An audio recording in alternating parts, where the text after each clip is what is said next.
What? I'm trying to find the thing you sent me. You were so excited about. Oh I yeah, I texted to found it. you. The Carlin thing.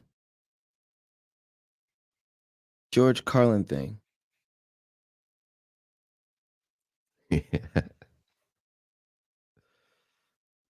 What was that about? You were so excited. Dude, where he did a bunch of research, um, and uh, basically the word Indian in English actually isn't referencing India, um, because the it wasn't called India when Columbus arrived here. It was called Hindustan, and so it wasn't.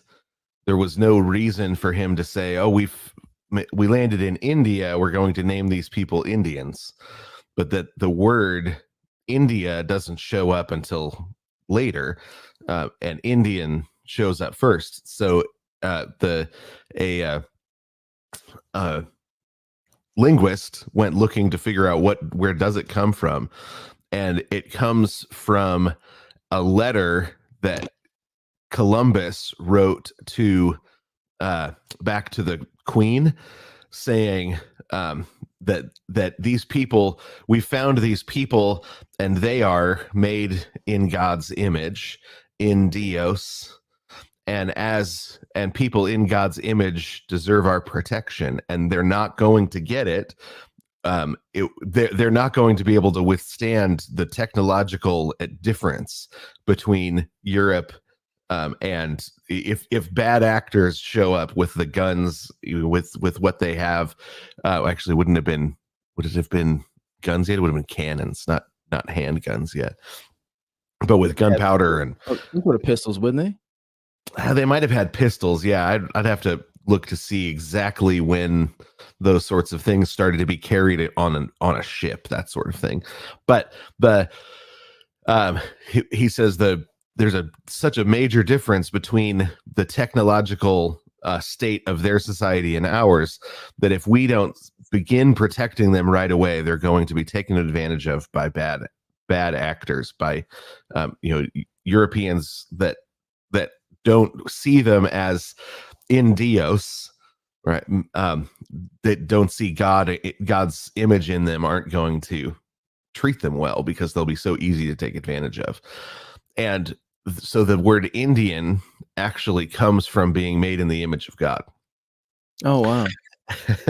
And so George Carlin, I mean, that's I was trying to track down the actual thing, the study that he was referencing, the linguistic study he was referencing, and haven't been able to find it. But that was his explanation, and so he just said, um, he was, and I was thinking how it's, and so then my question is, I wonder if the name India actually comes from our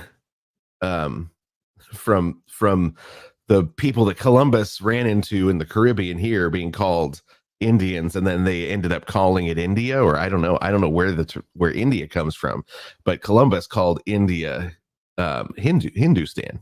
So um so I just was thinking, man, I wonder um what other just common knowledge things like that aren't true. And so the text said, this is what radicalizes people. That question, you start to say, oh dang, that was just made up. I wonder what else there was, as a way of insulting Columbus, right? Of insulting um, the so as a and the reason that you want to retell the stories about the heroes of a people is because you want to reframe their moral compass. If you don't, you go in and you start trying to tear down the heroes of a people, and the Marxists, this is part of what they say their plan is. This is how they do things. You get rid of the heroes, start attacking the heroes. There's a really interesting lecture that where it's a guy that he's reading through what what the Marxists were passing out in the 40s, and he's saying we're going to start using the word fascist to describe anyone that's an enemy of the revolution, because that, he says, because that word has a smell, and people don't know the definition, and so we can attach the smell of that word to without ever people won't be able to say, wait, but that's not what fascism is. We'll just be able to use that to attach the smell. Then it talks about how they're going to go after retell the story of every hero, and to show that there's no heroes for this people, and a people that don't have heroes will be a people that shift their focus on, we need to change this place because it's not producing good people, right? We're the bad guys in the story, so we better get on the right side of history. So those sorts of things, when you find something that's just common knowledge that's not true, it really has that's how people start to get radicalized. That's the beginning of the radicalization process. So I just thought that was an amazing fact. Can I drill down a little bit on when you find something that, when they come in like fascism, for instance, and they say, hey, we're going to use this word to attach it to them because nobody knows what it means. When you start fighting against that kind of stuff, do you just fight over the definition?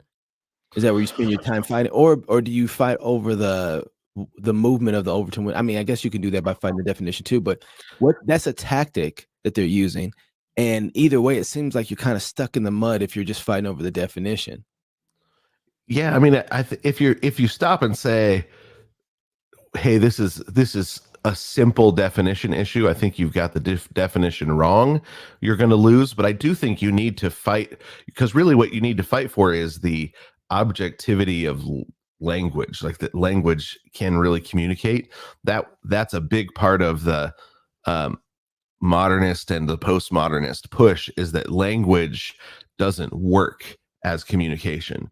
That you can't actually have real, true communication. So that there's a individual isolation of each person as a billiard ball, and then they can be shifted around into the positions you want by means of coercive power, by means of storytelling, or by means of whatever. They disagree on how to shift them around, but that there's just the interchangeability to individuals, because there isn't a there isn't a with the modernists, that the interchangeability is an important part of the change in what would you call it, the change in anthropology, the way that we think and define humans, right? So you think of people as factory workers that you can just move around and put in the place that you want. There's some pushback on that in the postmodernists that come in and say, well, actually, the human understanding is a relational understanding, and there was some good stuff like that just was, it's just pushback because it's so untrue. It's also scary. Like, I hope that's not the case. You know what I mean? Like, if all of us together have decided, and then we are the source of objectivity, that's just power. And I think that's exactly it. And this is why I think it's worth fighting for a definition. It's not, a group of people can't just come along and say, we're going to separate this word out and decide it has a different meaning, and then push it onto everybody. I mean, you can change the meaning of a word that way, but it's actually a dehumanizing way of interacting with language. And this is why Kamala's you're following her phrase, what is it, unburdened by the past, what can be, what unburdened by what has been, has been, right? That phrase is actually it really is a philosophical justification for communism, right? We're going to separate from our history. We're going to, you know, uh, the Western legal theory is a developmental legal theory, meaning that you take into account the judgments of the past, that you build judicial consensus by means of argument from past judges, combined with the principles of law. The lex rex, the law is above the king. You combine it together with all those sorts of principles of law, and then it's a historical development process.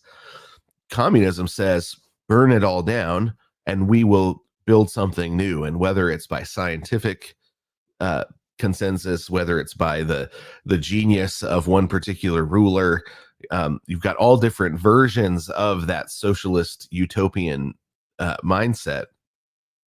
But what they all agreed on was you've got to first disconnect everything from the past, disconnect people from their roots, disconnect people from their communities, destroy all of that. And then you have just, the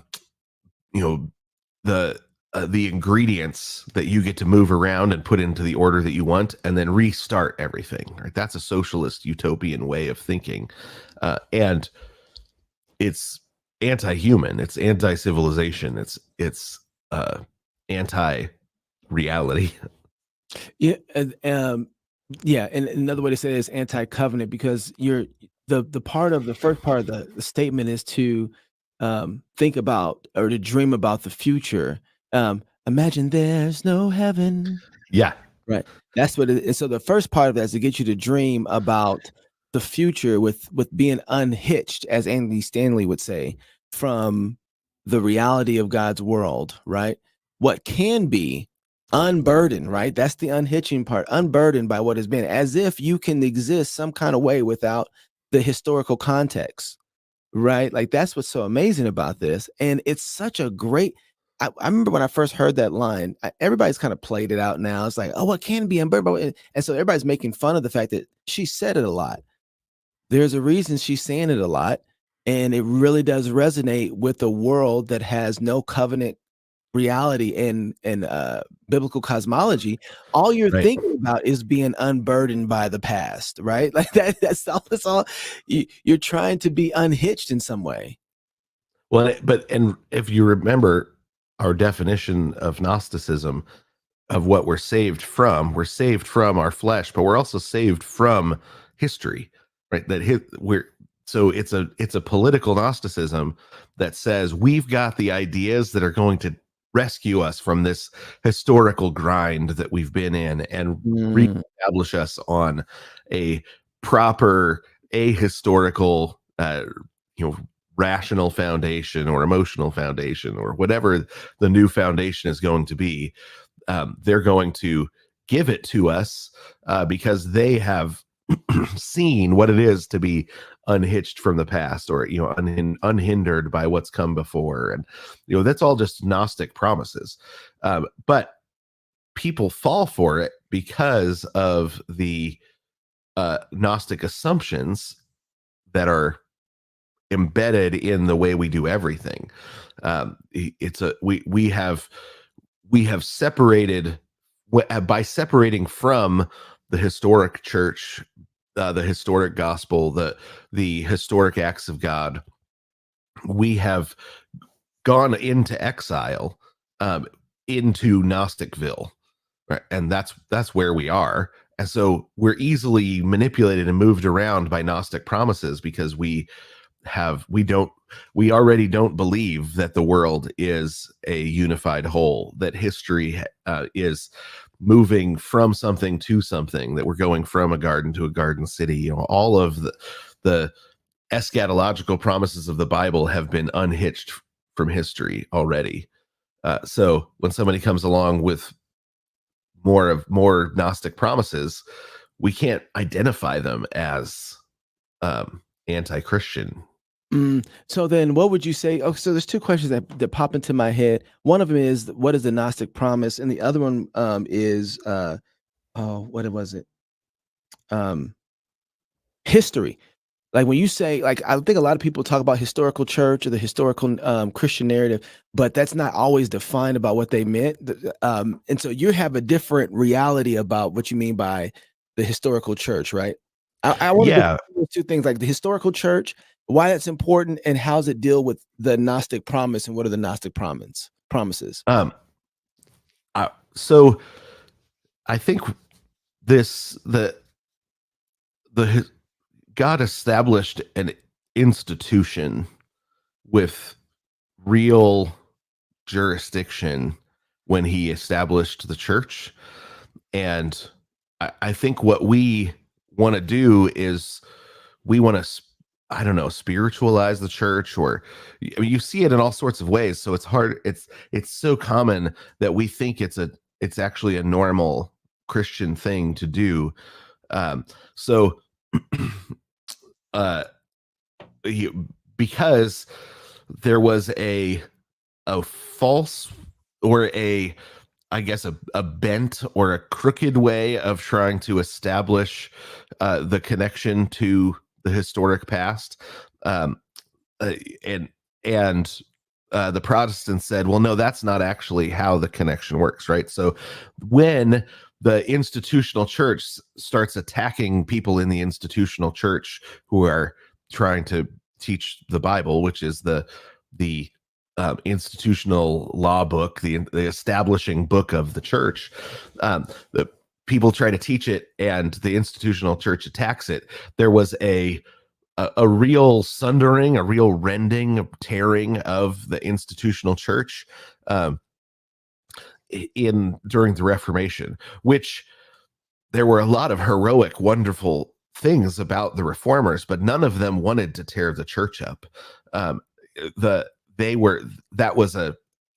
was not the intention, right? They wanted to reform the international institutional church, and the institutional church rejected it, and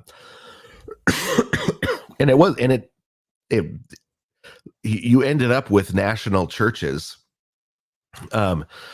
because there were nations that came to the defense of the church, or there were princes, maybe because the national sovereignty was sort of about to be established. And I think one of the reasons national sovereignty ended up being established was because you needed when you're fighting tyranny, you need other authorities to fight tyranny with, because personal liberty rarely gives you the justification for fighting against the authorities that God has established. Calvin called it the doctrine of the lesser magistrates, right? You need other magistrates that God has established, that will use the authority that they have, the institutional authority that they have, to oppose as a check and a balance against the institutional authority of other institutions that have gone wrong. Well, when the Pope sent sorry, my allergies are bad this morning. When the Pope sent somebody to assassinate Luther, and the prince hides him and stands up and says, hey, not in my kingdom, you end up getting a lesser magistrate check and balance situation that where the church becomes the national church, or the church of that small kingdom, over against the international church, as a way of protecting what the prince knew that his kingdom needed, which is gospel preaching, right? He knew that we need the gospel preached, we need the Bible taught, we need we need clergy that teaches the Bible to be safe here to teach the Bible. So that ends up leading to the establishment of nations, and then nationalism was you see that nationalism in France, you see nationalism in Germany. There were ways of trying to have the nation separate itself from the church or establish itself without the church, right? All of the early nationalisms were the movements away from a Christendom understanding. The beginning of the movement away from the Christendom understanding was when the Western Church institutionally opposed those that were teaching the Bible. Right? That was the beginning of the fall of Christendom. But the kind of final move out were the different nationalistic movements that said we're going to move away from Christ, or we're going to move away from the church being a public established institution, and you can have your private religion, but no more public religion. So it changed it. So it's changing its identity marker from a would you say a Christian marker of a nation versus a nation's own mark of itself, or something like that? Yeah, so to a self-referential, and it was different in different places. So in France, it was the language, right? All those who speak French. In German, that's what it was all those that speak German, but it was also an anti-Latin.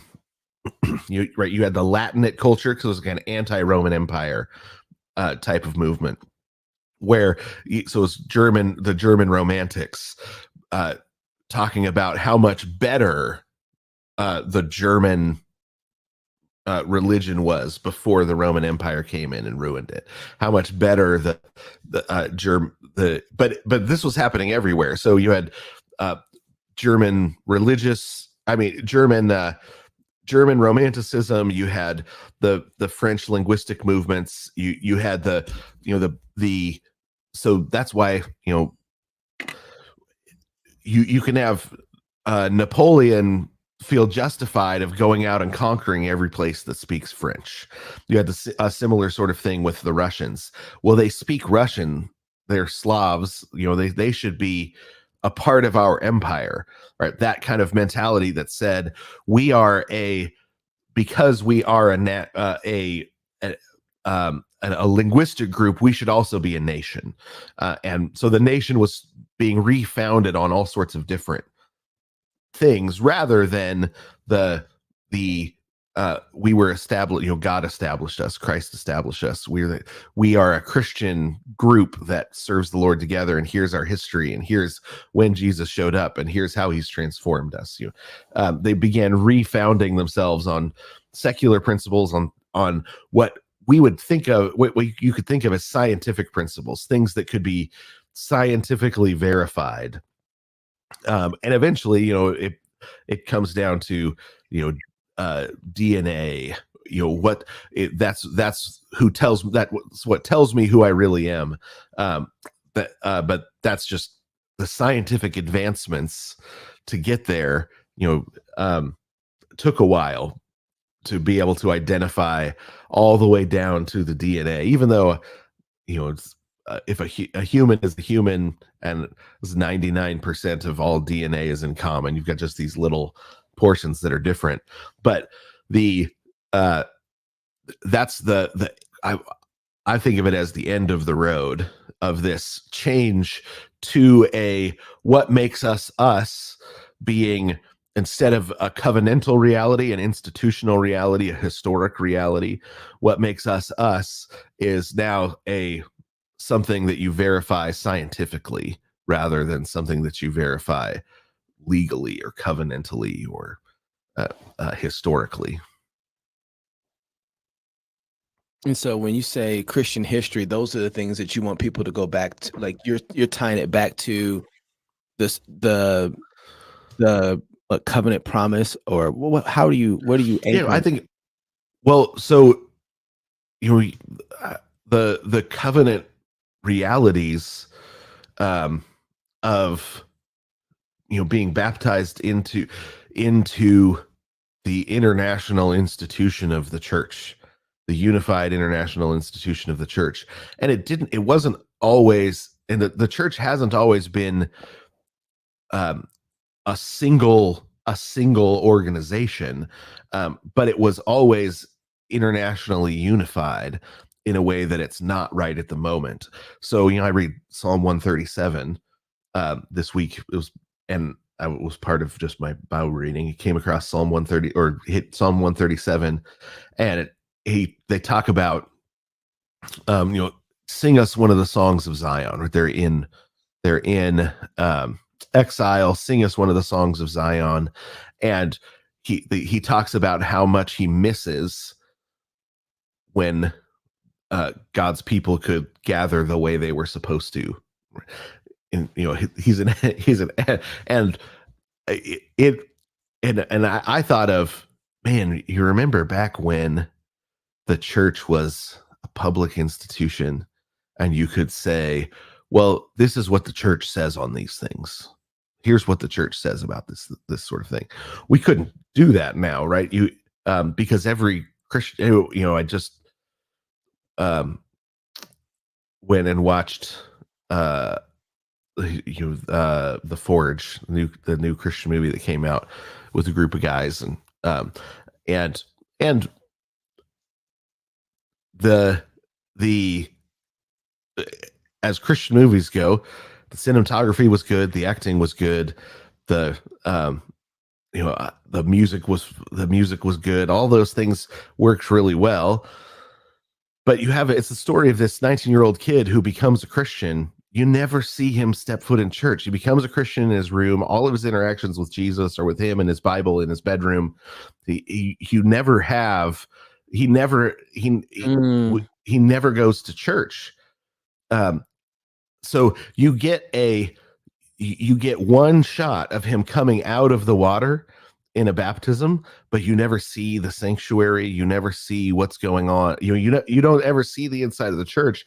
And I think one of the reasons they have to do that is because it becomes a fight as soon as you show the inside of a church. Everybody starts arguing,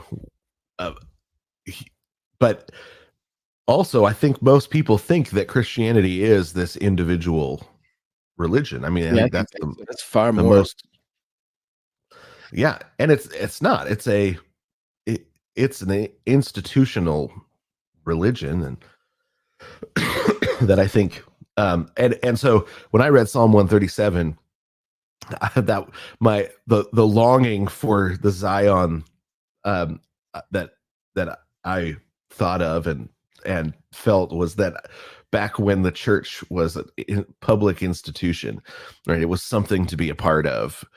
When it was anchored in the world as an institution with a voice, that if you wanted to know what the church thought, you could find out.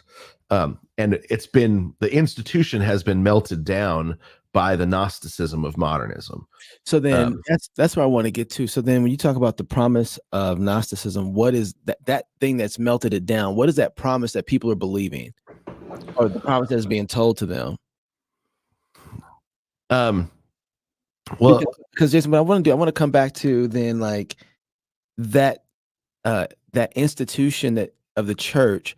Let's say we have it now. I want to work through what does it then start to work its way into and fix that's in our society that's broken, right? So I'm getting to understand what you mean by the institution of the church, historical realities of that, its actual governmental structure and real influence in society.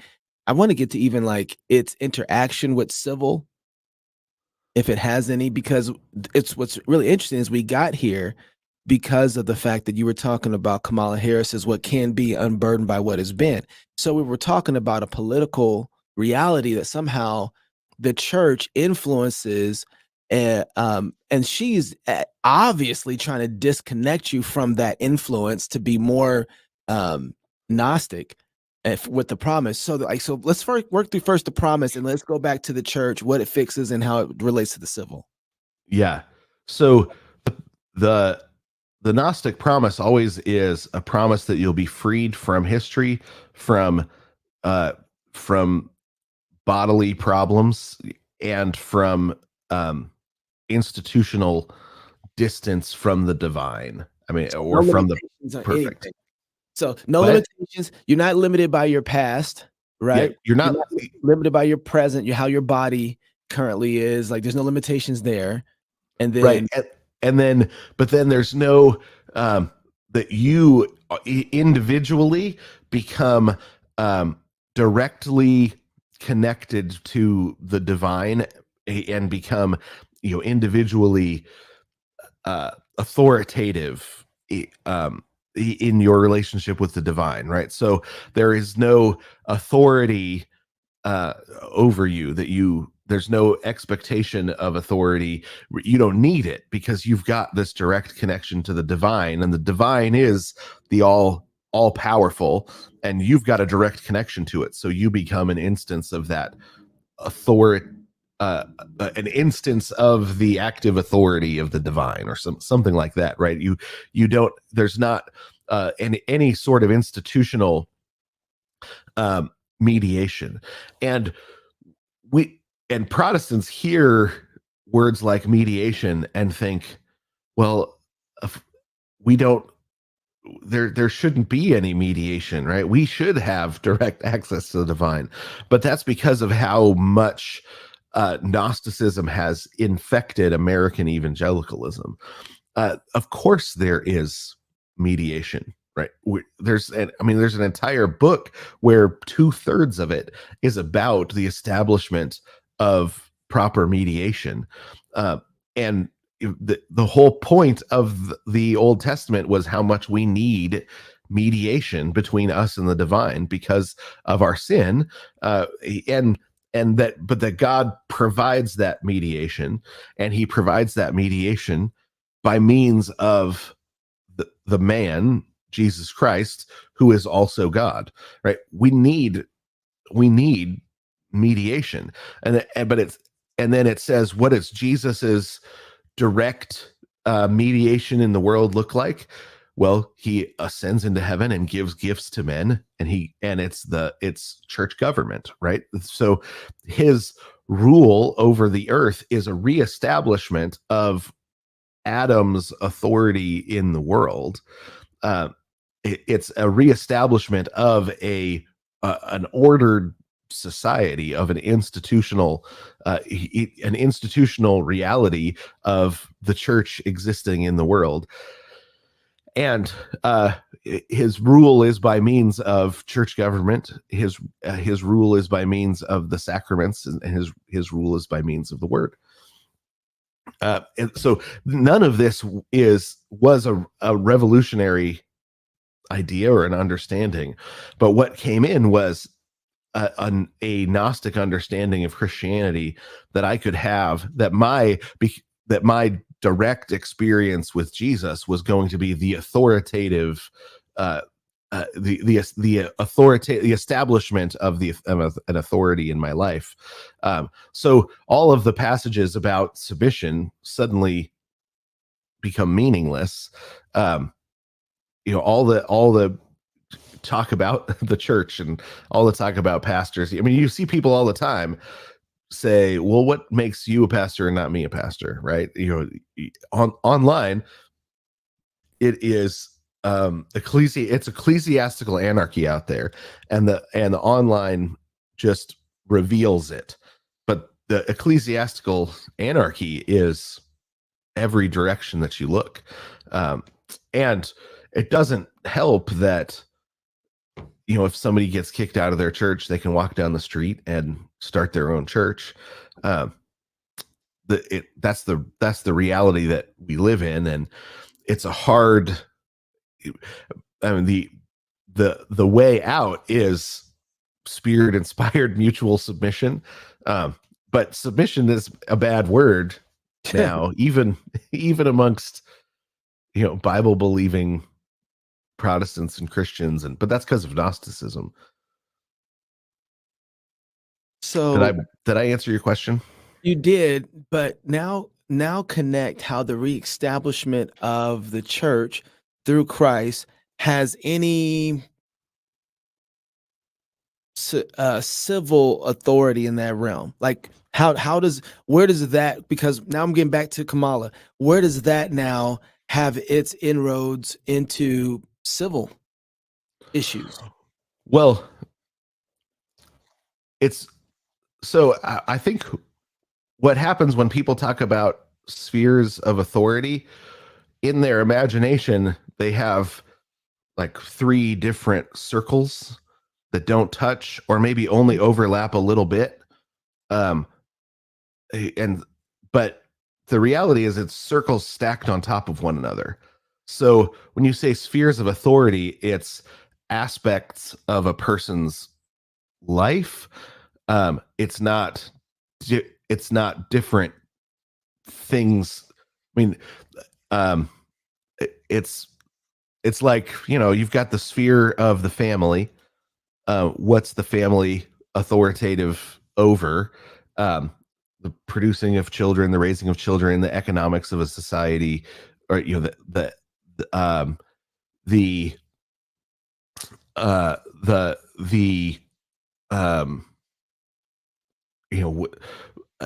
if a family decides how their kids are educated, a family decides what sports their kids are going to play, right? How they spend their money, how they make their money, those sorts of things. And the parents have the rights to discipline their kids, in not not but as soon as if that discipline, say, becomes battery, which is the injuring of a child, right, then now you're in the civil sphere. Well, the civil sphere is stacked on top of the family. It's not like you've got this part over here that isn't a part of the civil sphere that's in the family, and this part that is, right? The civil sphere covers the same people, but it has authority in certain aspects and not authority in other aspects, but it really covers the same space, the same people, all of that.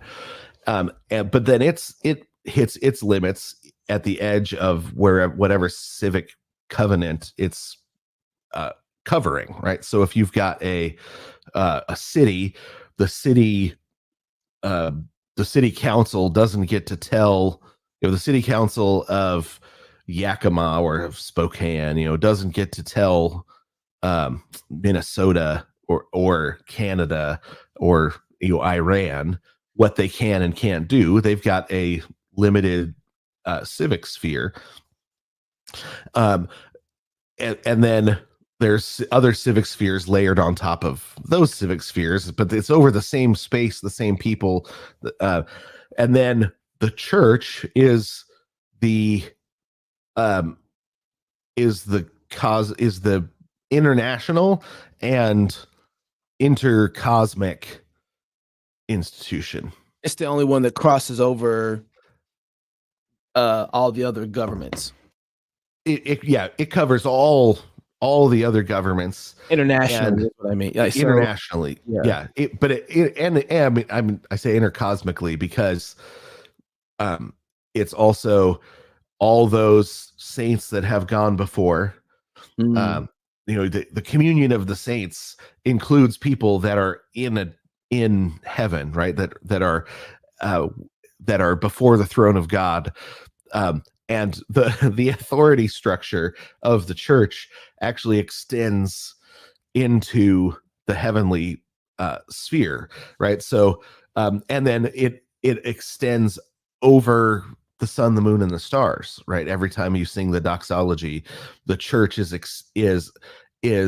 exercising its authority over the heavenly bodies, because it's saying to the sun, the moon, and the stars, now is the time to worship. Now is the time to come to church, right? Whereas the heavenly bodies in the old covenant, they told us when to come to church. Now, praise God, from whom all blessings flow. Praise God, all creatures here below. Praise God above, ye heavenly hosts, right? Praise Father, Son, and Holy Ghost. The church, its authority is intercosmic. It's across this cosmos and into the other cosmos of the heavenly places, where baptized Christians are up there, and we tell them it's time to. The the pastor stands up and says, now's the time to worship, and that's an authoritative statement that the world is supposed to heed. And the saints that have gone before do heed it because they are happy to listen and join us in worship. And so the the angels are now under the authority. You've got this transfer of authority that happens in the resurrection from angels to men, from heavenly bodies to men. But and that's for the church. It says in Colossians, or to the church, that authority is established. So it's in Christ, and then Christ establishes his authorities. So and it's not a coercive authority, it's a converting authority, but it's a real authority in the world.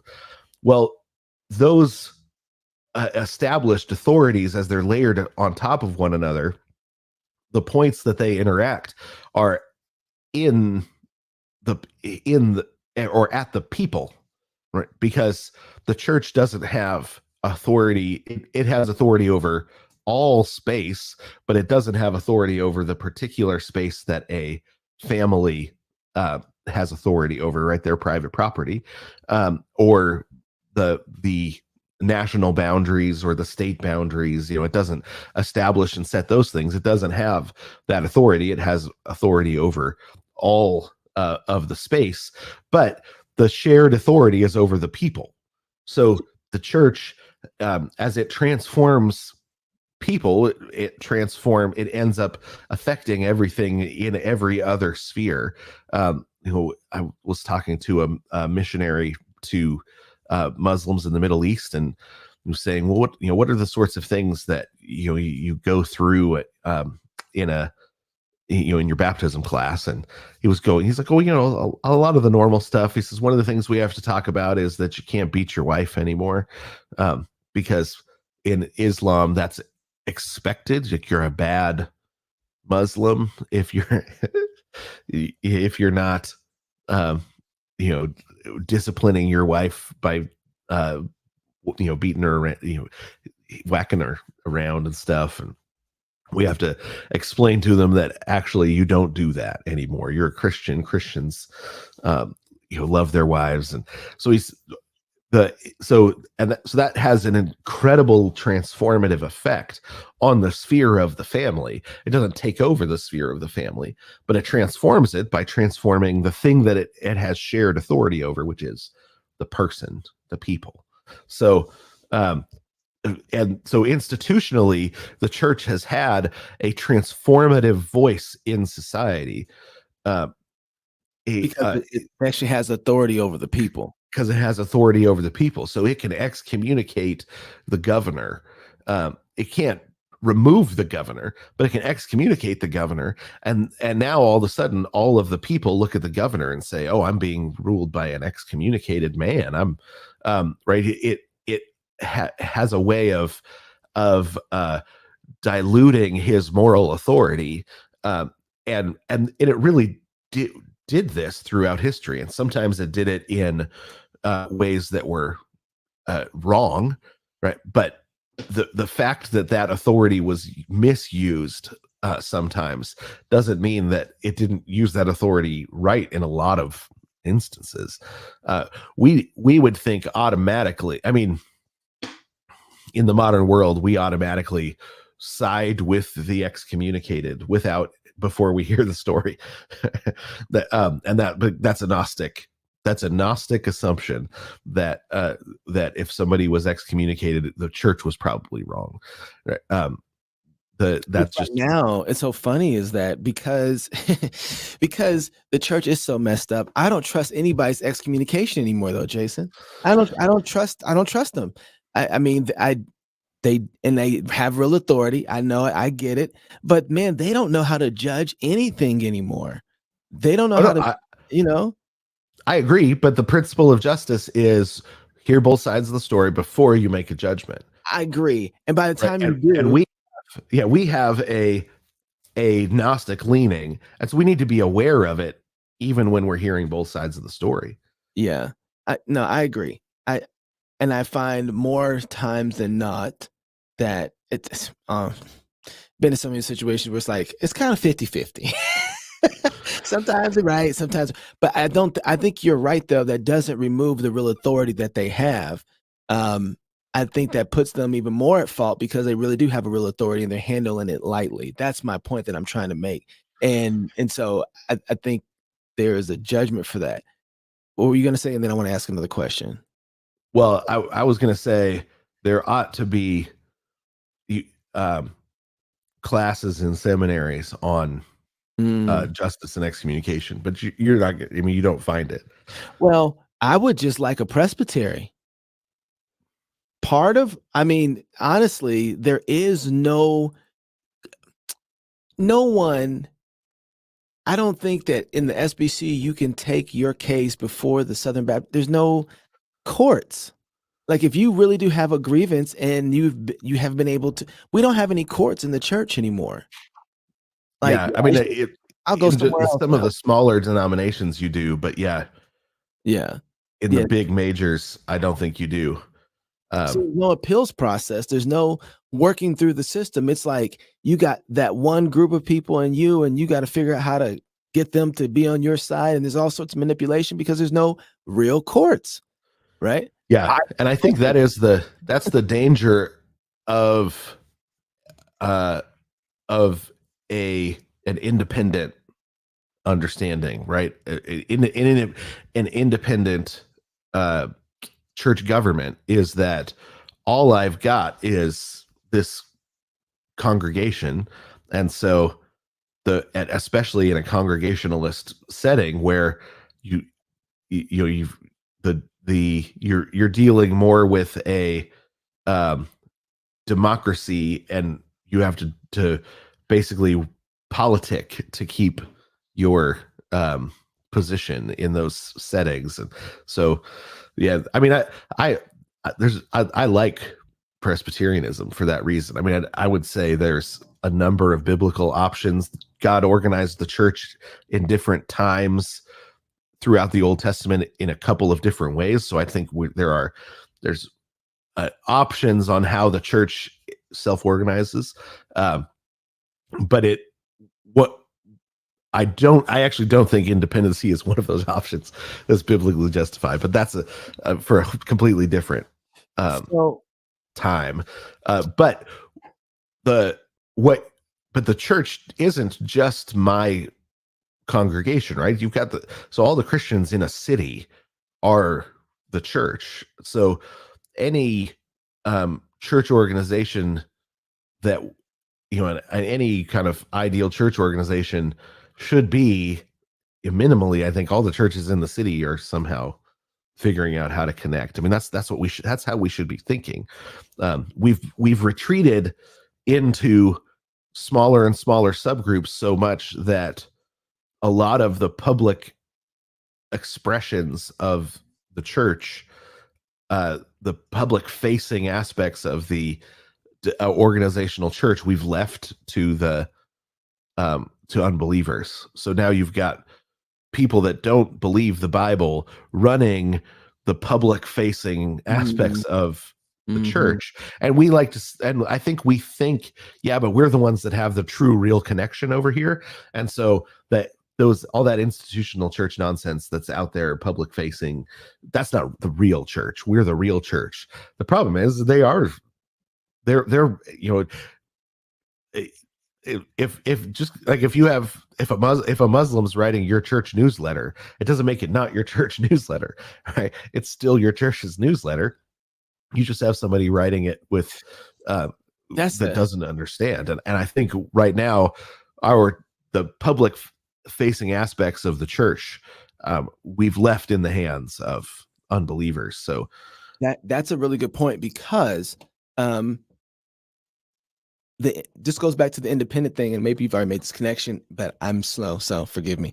But the independency, that mindset, that whole idea makes you feel like I don't have to care about what's outward facing either, because I got me and mine and we're over here. That's part of that Gnostic disconnectedness from history. Yeah. Like, wait a second. No. They're speaking for us still. right? Let's not allow that to happen or have some sort of conflict so that it's clear, like, no. We got a problem. We'll be right back right after these messages, right? Yeah. But go ahead. there's a reason that the Marxists said we need to get a hold of the public. We need to get a hold of the church's public voice. They actively went after the church's public voice, and I mean, in most of America they have it, right. The problem the problem with the Holy Spirit that the Marxists have discovered over and over is that the Holy Spirit doesn't need a public voice to exercise his authority. And so there's not, you don't say, well, We got you, God can't, we got your public voice. yeah, God can't work without, right? Yep. So over and over, the public voice has been stifled, and then God, the word of God is powerful, and it is a conquering force, a converting force. And so wherever it's preached, it changes the world. So But there's a reason though why the judgment starts then in the house of God. It's getting all that cleaned up right away, you know? yep. Well, and I think that it feels easier in the moment to retreat when the public voice is under attack. Savonarola, I think, is a great example of this. So he was a preacher in Italy during the Renaissance. He apparently had a very funny sounding voice, and when he first started preaching, wasn't particularly effective because he rambled and he would get passionate and talk. And but as he continued to faithfully preach the word, the Holy Spirit started really using even a man with a goofy sounding voice, because he was right, because he would passionately open the scriptures to the people consistently. Well, the problem was he's in Renaissance Italy, before the real Christianization of the Renaissance. So early on, there was a lot of these painters were using their skills for pornography. Well, the king's favorite pornographer gets saved under Savonarola's preaching, and so the king gets upset, and he decides he's gonna confiscate the building from Savonarola, because people were piling in. They were literally sitting up outside the windows to be able to hear the preached word. They were so hungry, and the building was too small. And so he decides to lock the doors. And so he and says, you can't have church anymore. And so Savonarola starts preaching from the locked doors. He stands, and so now the crowds are even bigger. And they're just he just refuses to be silenced, and there's the story. There's some sad aspects to the story, because it was upsetting the church. The church authorities started to get upset too, like, hey, you're getting the changes that you're bringing to society are making it so that people can see our corruption, right? So the church had a public voice, and it wasn't using it. It was corrupt at that point. And Savonarola's preaching highlighted the corruption, and the church then the church authorities also started opposing Savonarola, but he wouldn't stop, and he wouldn't stop until the church authority basically excommunicated his whole city, and he said, I can't remember exactly what ended up happening, if he got arrested but his preaching was so transformative, though, that it was upsetting the people that were profiting off of corruption. And it's easy at that point to say, I'm going to back off because this is getting hard. This is getting dangerous, but shining the light on on the cockroaches and makes them scatter. And if you then think, oh no, now the cockroaches are everywhere, this is a problem. The reason that the cockroaches are everywhere is because you shine light on them. It's because they're fleeing, and I think that's the thing that the institutional church. So there was a lot of funny business. Crossed Fingers by Gary North is really helpful in pointing out the funny business. And then I think there's been a lot of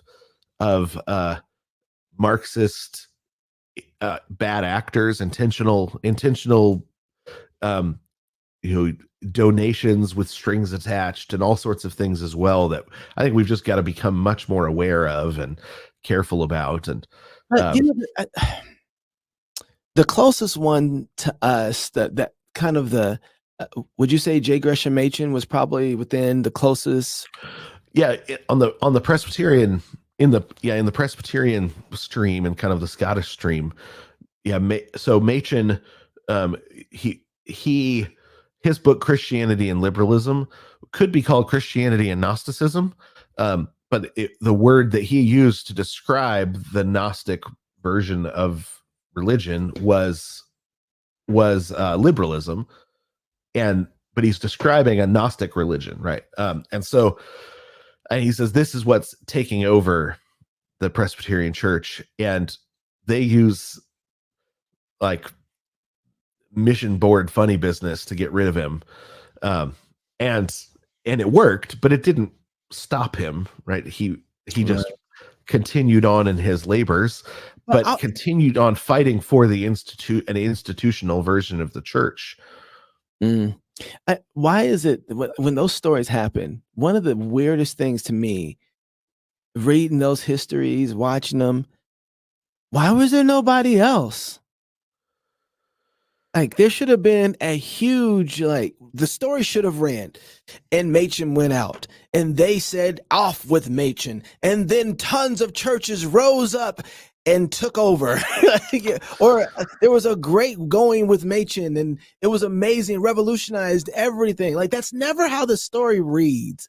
It's like, there goes Machen, and then 100 years later, everybody's like, what happened? It's just like, shock. COVID was like our Machen moment. You know what I mean? Like, COVID was like, wait a second, something's broken. So something's broken. Yeah. 100 years later? I think the biggest thing is that in the moment, it's hard to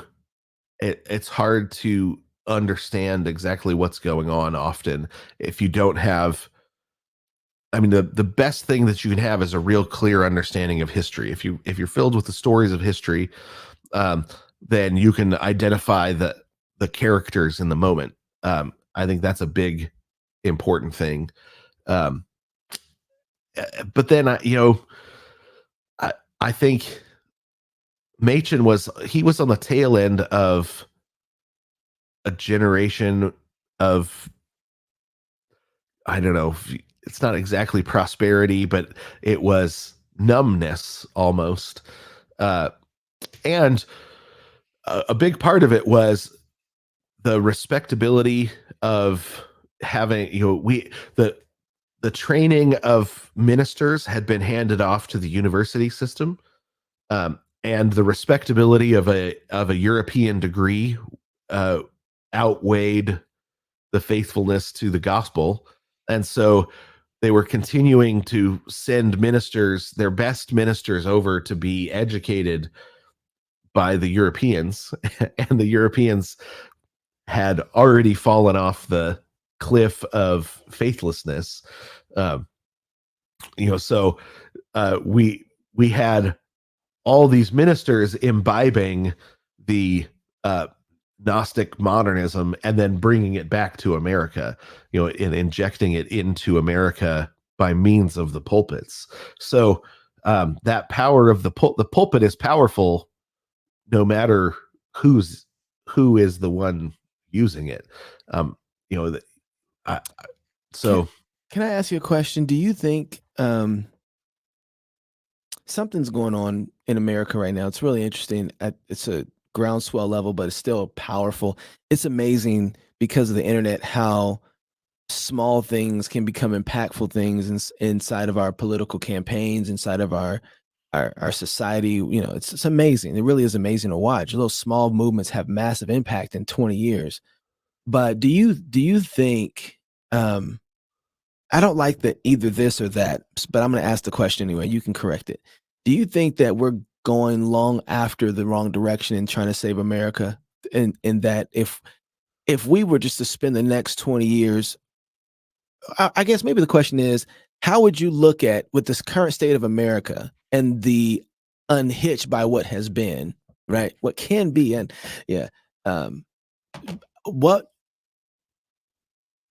what would you do in restoring the church as an important player to restore the society? Because I really do believe, and I agree a lot with people when they say that our Constitution really was made for a righteous people, a virtuous people.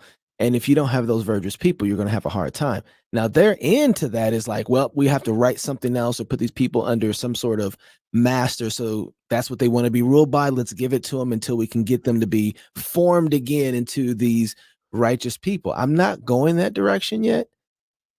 I'm not convinced of that argument. I really don't like it, but I think that they have a point, at least in the idea that you're going to need a righteous people. You're going to need a virtuous people, and so I just think there's other ways of going about getting that virtue, because otherwise, I don't know if you get back. Some places when they go that direction, you don't come back out of that. Did France? I don't think France has come back yet, at least.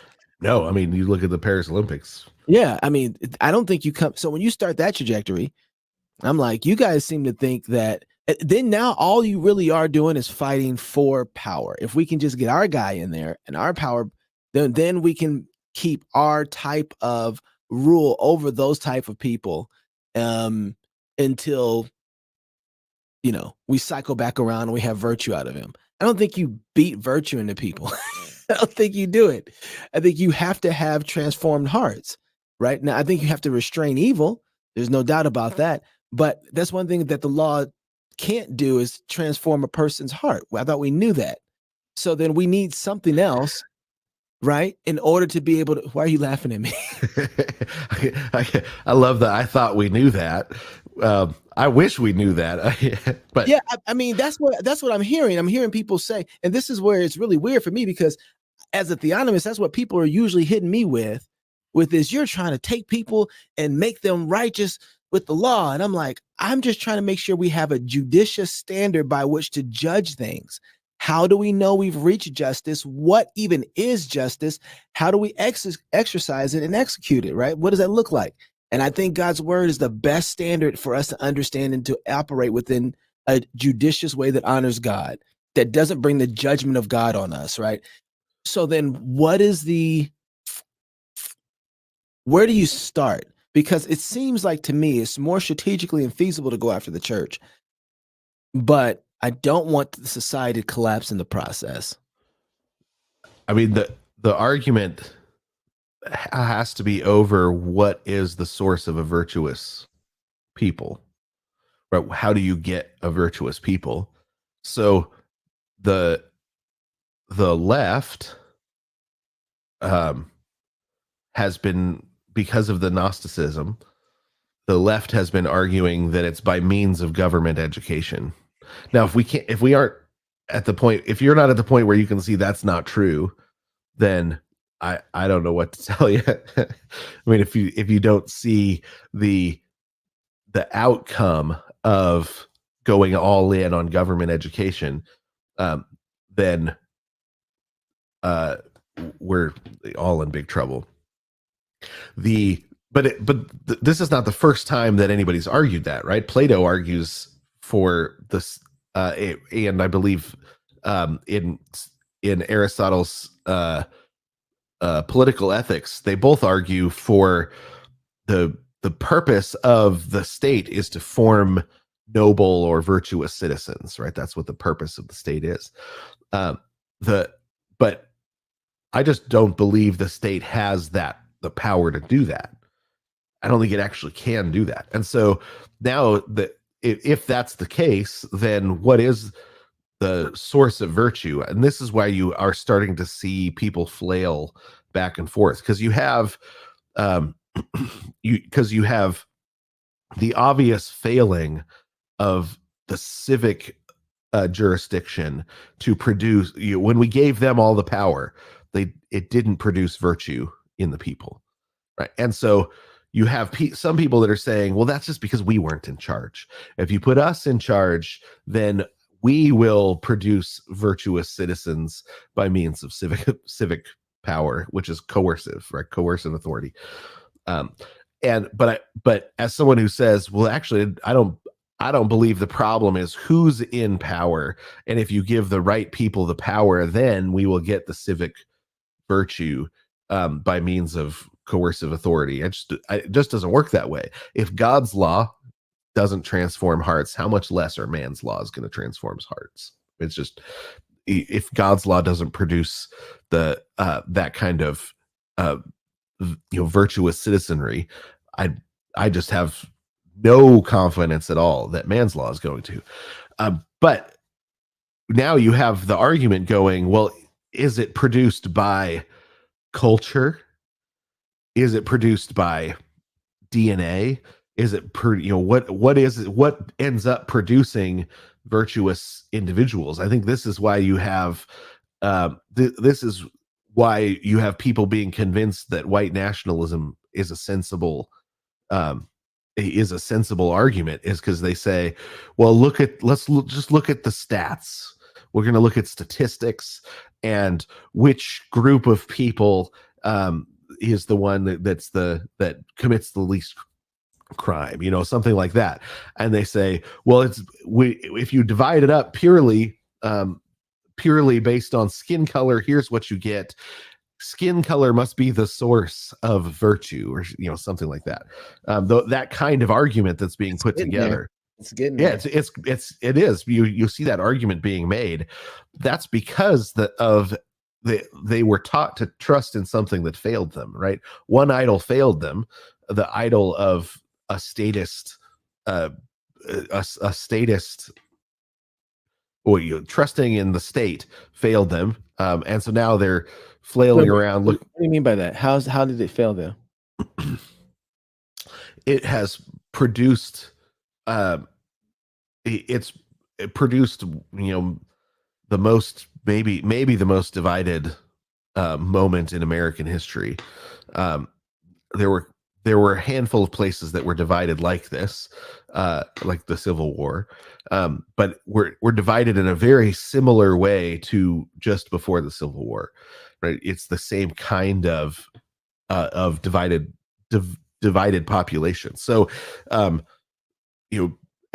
we were told that if we trust in the, if we put our hope in the state, that if we put our hope in the democratic process, if we put our hope in multiculturalism, there's all sorts of things pushed on us from the top that we were told would produce unity and harmony and virtue, and it's produced divisiveness, higher crime rates, less safety. And so they're starting to say, well, maybe it's the opposite of those things, or maybe it's maybe what we need to do is look at statistics, or maybe it's culture produces that, and ethnicity is the source of culture. Culture is an abstraction, it's not a real thing. So trusting in cultural transformation, or the culture wars or something, I think is like telling a dog that if it can get hold of its tail, it can slow itself down or something. I don't know. It's such a strange way of thinking. But that it does come down to, though, where do you look? How do you actually produce virtuous citizens? If that's what's lacking, and I think it is, then you have to look at the source of virtue.